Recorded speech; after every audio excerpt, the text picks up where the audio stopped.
This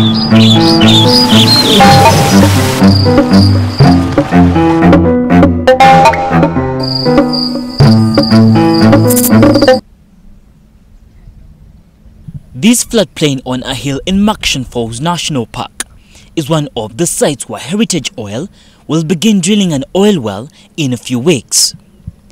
This site, like many others, has been leveled to enable the heavy machinery used in drilling to stand secure and to avoid accidents during the process that takes at most a month. But activity at this location, which is strategic to the drillers, inconveniences the animals that call the park their home. But this is being addressed. We look into zoning the parks and agreeing on a specific area where we work for a certain time. And when oil is finished in that area, we move to another area, because that gives opportunity to have little impact in a small area, and when you're finished, you move to the next, and you have this area improved on.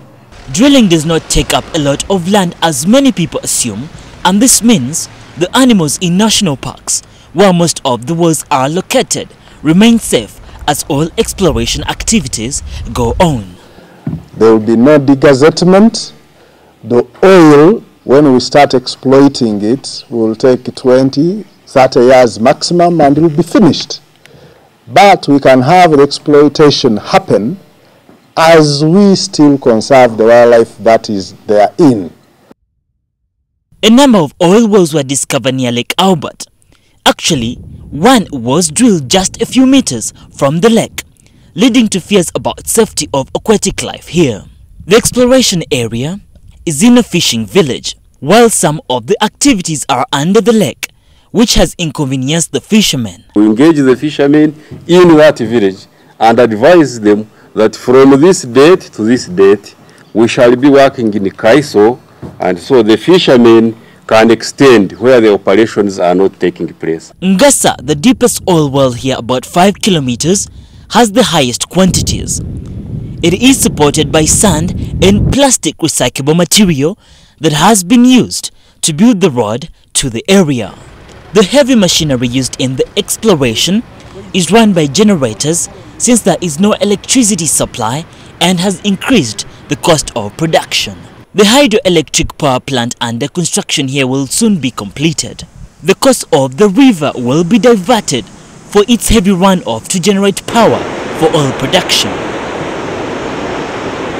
As the companies move into a production stage with plans of setting up a refinery in about 3 years, heavy pipes will be laid out in the area, and this poses a serious threat to the environment. Refinery and the associated infrastructure, that also will be subjected to an environmental impact assessment. But how does the community that live in this area say about the impact of exploration activities? They construct roads in our gardens, yet we have crops, herbal medicine and food for our cows.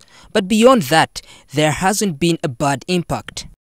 Not all drilling exercises have been successful, as we can see here in AVV1. Neptune Oil tried drilling but with no success, and the hardest part is actually that restoration in a place where there was no oil is much harder compared to in a place where there was oil.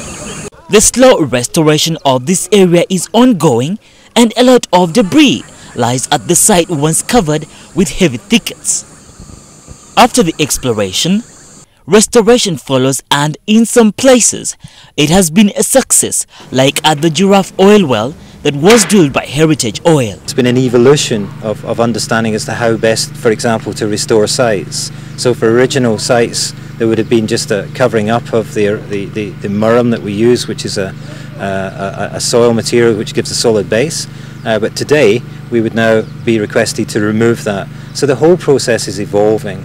Efforts are being made to sustain these protected areas in their natural state. An anti-poaching team has been set up by Talo Oil to rein in those who want to kill wildlife for their selfish ends.